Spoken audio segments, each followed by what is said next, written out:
দক্ষিণাঞ্চলে যারা আছো তাদের জন্য খুবই কমন একটা ভিডিও, আর যারা অন্যান্য অঞ্চলে আছে তারা হয়তোবা খুব একটা চিনবে না, তবে মোটামুটি সবাই নাম শুনেছে। এটা হচ্ছে কলা পাতায় মাছ।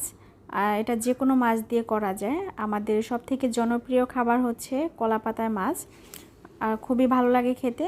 তো চলো এটা কিভাবে বানাতে হয় দেখি নেই।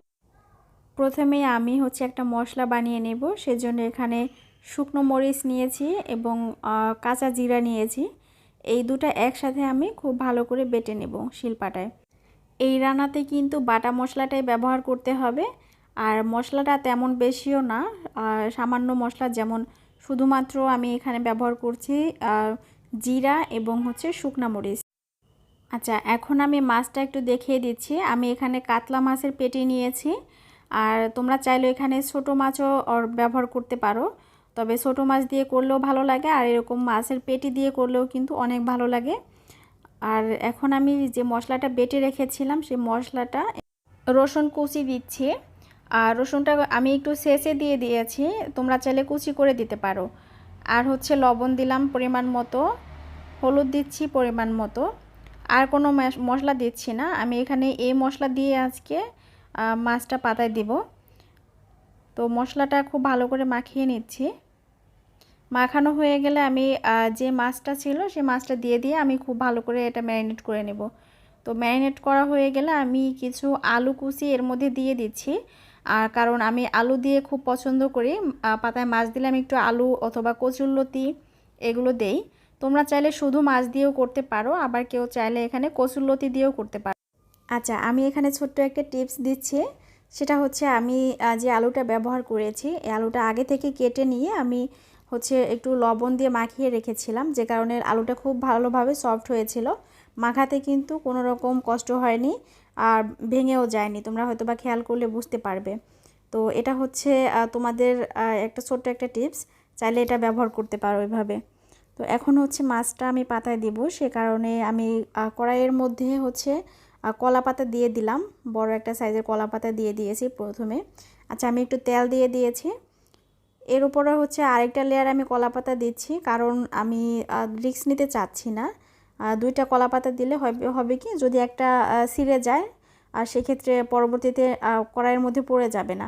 এই জন্য দুইটা কলা পাতা দেওয়াই ভালো। তো এটার উপর আমি একটু তেল ব্রাশ করে দিচ্ছি, এতে করে হচ্ছে মাছটা লেগে থাকবে না কলা পাতার সাথে। এখন আমি প্রথম লেয়ারে মাছগুলো আগে দেব, কারণ মাছগুলো নিচে দিলে মাছটা খুব ভালো করে সিদ্ধ হয়ে যাবে। আর এর উপরে আমি আলুগুলো দিয়ে দিচ্ছি। আমি ফার্স্টে মাছগুলো লেয়ার করে দেব। আচ্ছা, মাছগুলোর সাইজটা যাতে একটু পাতলা হয় সেদিকে তোমরা খেয়াল রাখবে। এখানে কিন্তু শিং মাছ দিয়েও করা যায়, শিং মাছ দিয়ে করলে অনেক ভালো লাগে খেতে। শিং মাছ, কই মাছ, যে কোনো মাছই করা যেতে পারে। আর একটু মাছ যদি কখনো হচ্ছে একটু বেশি নরম হয়ে যায় অথবা একটু গন্ধ আসে আর কাটার সময়, সেই মাছগুলো কিন্তু এভাবে কলা পাতায় দিলে খেতে বেশ ভালো লাগে, ওরকম আর গন্ধ আসে না। তোমরা চাইলে সেই মাছগুলো ট্রাই করতে পারো। তো আমার হচ্ছে কলা পাতায় মাছগুলো এবং আলুগুলো দেয়া হয়ে গেছে। এখন আমি এটা একটু কলা পাতা দিয়ে ঢেকে দিচ্ছি। এখানে কলা পাতাটা না দিলেও হতো, উপর দিয়ে ঢেকে এটা সরাসরি ঢাকনা দিয়ে ঢেকে দিলেও হতো, তবে আমি দিচ্ছি, আমার কাছে এক্সট্রা ছিল সে কারণে আমি দিলাম, একটু ফ্লেভারটা খুব সুন্দর আসবে। তো এখন হচ্ছে আমি প্রথম 2 মিনিট হাই হিটে জাল করে নেব, এরপরে মিডিয়াম লোতে রেখে দেব 20 মিনিটের মতো।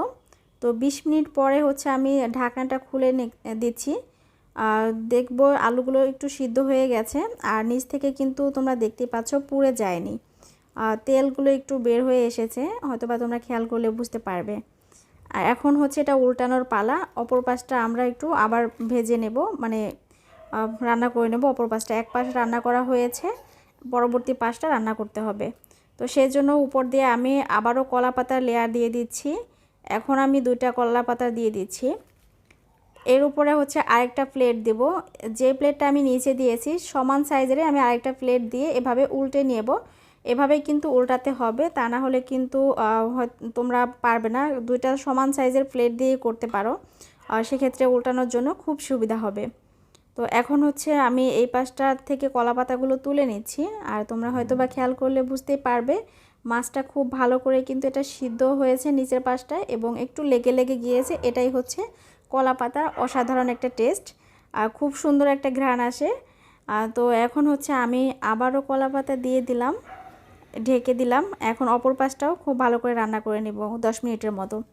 তো আমার রান্না করা শেষ, এখন হচ্ছে পরিবেশনের পালা। তো তোমাদেরকে একটু দেখিয়ে দেব কিভাবে এটা মানে কতটুকু সুন্দর হয়েছে।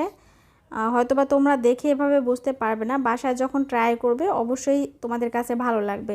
যারা এখনও খাওনি তারা অবশ্যই ঝটপট করে বাসায় বানিয়ে খেয়ে নেবে। আমাদের কাছে এই কলা পাতার মানে মাছ হলে আর কিছুই লাগে না, যেটা সত্যি কথা।